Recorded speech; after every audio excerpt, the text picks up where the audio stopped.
Cotonou, capitale économique du Bénin, est devenue pendant 4 jours le carrefour des intelligences africaines. Du 8 au 11 mai 2025, elle a accueilli la 6e conférence internationale Afrique. Journaliste spécialisé, professeur d'université, ingénieur, responsable politique, consultant, chercheur, ancien ministre, anciens directeurs généraux, tous sont réunis à Cotonou pour penser, proposer et construire des solutions concrètes dans le cadre de 4 sessions thématiques.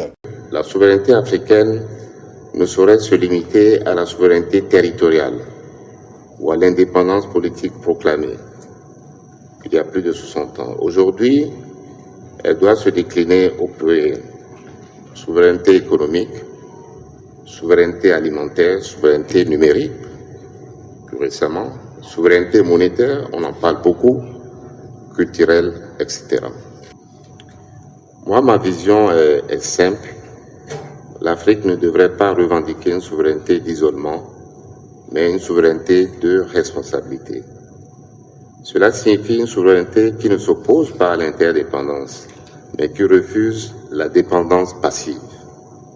Une souveraineté qui invite à co-construire l'ordre mondial sans s'y dissoudre.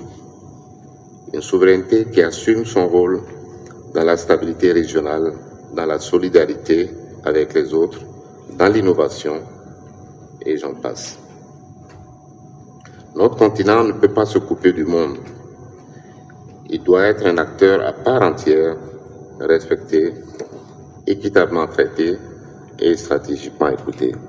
Mais cela ne dépend que de nous.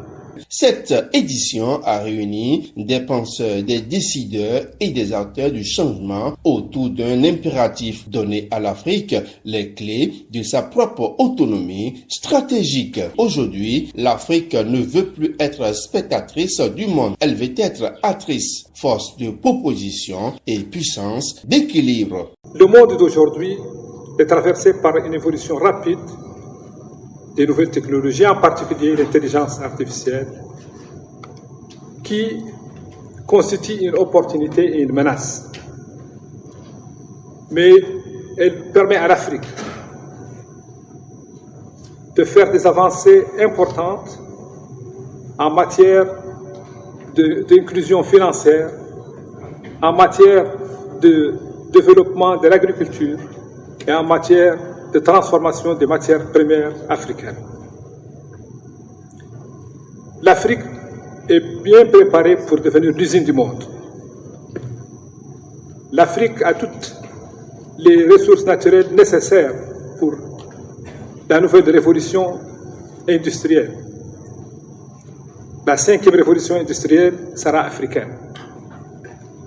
L'Afrique ne continuera plus à exporter ses matières premières. Je pense que le Bénin a donné un exemple avec le coton. Et je voudrais saluer la zone industrielle de Glodjibé, qui est réellement une histoire de succès dont l'Afrique peut être fière. Dans un monde traversé par les crises, l'Afrique ne peut plus remettre sa destinée aux autres. Penser ses souverainetés, ce n'est pas une option, c'est une urgence stratégique, c'est une responsabilité historique. Outre ces enjeux globaux, l'Afrique doit également faire face à des dynamiques internes qui méritent toute notre attention. La résurgence des coups d'État et des questionnements sur le modèle de gouvernance à privilégier. L'augmentation du nombre de jeunes Africains qui, au péril de leur vie, tentent l'aventure de l'immigration.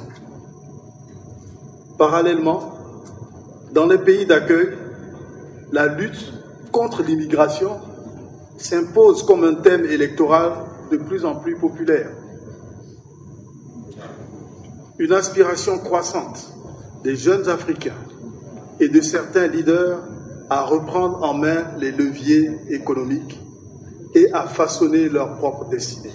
Le rendez-vous de Cotonou est bien plus qu'un événement, c'est un signal fort. L'Afrique pense, l'Afrique débat, l'Afrique s'affirme.